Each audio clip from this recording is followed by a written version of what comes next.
औज़ुबिल्लाहिमिनश्शैतानिर्रजीम बिस्मिल्लाहिर्रहमानिर्रहीम। आज 5वें रोज़े के वज़ाइफ और मसनून दुआएं आपके साथ शेयर करेंगे। अल्हम्दुलिल्लाह आज 5वां रोज़ा है रमज़ानुल मुबारक के 5वें रोज़े में हमें अल्लाह ताला की रहमत, मग़फ़िरत और बरकतें समेटने की कोशिश करनी चाहिए। हमारे पास ये मुख्तसर सा टाइम होता है 30 दिन का या 29 दिन का। इस दिन भी हमें ज़्यादा से ज़्यादा ज़िक्र, अस्कार और मग़फ़िरत की दुआ करनी चाहिए। जब तक हमारी तौबा कबूल नहीं होगी हमारी मुश्किलें आसान नहीं होंगी और दुरूद शरीफ का एहतमाम करना ज़रूरी है। उसके बाद अब हम सेशन शुरू करते हैं। नंबर 1, 5वें रोज़े का ख़ास वजीफ़ा। सबसे पहले हमें दिल का सुकून चाहिए और सुकून होगा तो सब कुछ होगा। तो दिल के सुकून के लिए आज हम पढ़ेंगे या अल्लाहु या सलामु 100 मरतबा।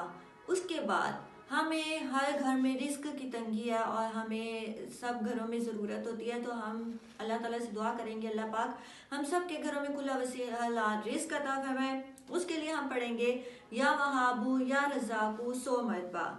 और उसके बाद सुबहानल्लाहि व बिहम्दिही सुबहानल्लाहिल अज़ीम व बिहम्दिही अस्तगफिरुल्लाह 100 बार पढ़ेंगे। इससे हमारी बख्शिश भी होगी और दर्जात की बुलंदी भी होगी इंशाअल्लाह। और उसके बाद ला हौला वला कुव्वता इल्ला बिल्लाह ये 100 मरतबा पढ़ेंगे। इससे हमारी सब मुश्किलात आसान होगी इंशाअल्लाह। उसके बाद हम दरूद शरीफ दरूद इब्राहिमी 100 बार पढ़ेंगे नबी करीम सल्लल्लाहु अलैहि वसल्लम की शफात के लिए। उसके बाद सूरत फातिहा पढ़ेंगे 7 मरतबा और शिफा और हर परेशानी के लिए, हर बीमारी के लिए, हर परेशानी के लिए 7 मरतबा सूरत फातिहा पढ़ेंगे। दूसरा सेशन शुरू करते हैं नमाज और नवाफिल। हमें तहज्जुद का लाजमी एहतमाम करना चाहिए। 5 वक्त की नमाज वक्त पर अदा करनी चाहिए। नमाज इशराक और नमाज चाश का एहतमाम करना चाहिए। ये रिस्क में बरकत के लिए है का जरिया बनती है। नमाज तरावी मुकम्मल पढ़ने की कोशिश करें। नंबर 3 सेशन कुरान पाक की तिलावत।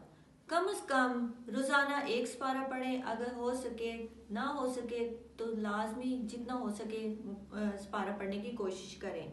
और उसके बाद सूरत यासीन, सूरत मुल्क, सूरत रहमान इसकी की तिलावत करें।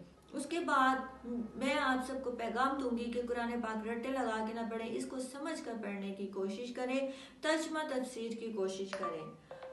नंबर 4 सेशन दुआ की कबूलियत और इसके ख़ास औकात। हमें इन औकात में लाजमी दुआ करनी चाहिए अपने लिए, पूरी उम्मत मुस्लिमा के लिए। सहरी के वक्त दुआ करें क्योंकि ये दुआ कबूलियत का वक्त होता है। अफ्तार के चंद लम्हा पहले हाथ उठाकर दुआ करें क्योंकि रोज़ेदार की दुआ रद्द नहीं की जाती। और खसूसी अपने वालिदैन के लिए, पूरी उम्मत मुस्लिमा के लिए दुआ करें। और उसके बाद अफ्तार की दुआ करें अल्लाहुम्मा इन्नी लका सुम्तु व बिका आमनतु व अलैका तवक्कलतु व अला रिज़्क़िका अफ़्तरतु।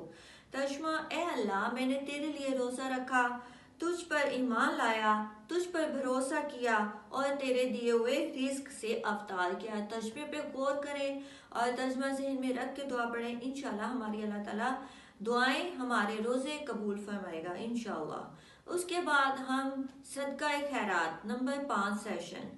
रमज़ान में नेकियों का सवाब 70 गुना बढ़ा दिया जाता है। इसके लिए सदका खैरात करें, किसी गरीब या ज़रूरतमंद को खाना खिलाएं या अफ्तारी करवाएं, ज़कात देने का इरादा करें और मस्कीन की मदद करें। नंबर 6 लास्ट में मैं आपको 5वें रोज़े का पैगाम दूंगी। रोज़ा सिर्फ भूखा रहने का नाम नहीं बल्कि ये ज़बान, आँख और दिल को भी पाक रखने का नाम है। किसी को तकलीफ ना दे, बिल्कुल अपनी बातों से और झूठ ना बोलें और गिबत ना करें और सब्र शुक्र करें। अल्लाह ताला हमें सब्र अता फरमाए। अल्लाह की रज़ा के लिए हर नेक अमल करें और रमज़ानुल मुबारक के कीमती लम्हात को ज़ाया ना करें। इसमें ज़्यादा से ज़्यादा चलते फिरते इस्तग़फ़ार पढ़ें, अपने लिए दुआ करें, सबके लिए दुआ करें। मेरी दुआ है कि अल्लाह पाक हमें रमज़ानुल मुबारक के हर दिन को बेहतरीन तरीके से गुजारने की तौफ़ीक अता फरमाए और हमारे रोज़े कबूल फरमाए। आमीन। जज़ाकल्लाह।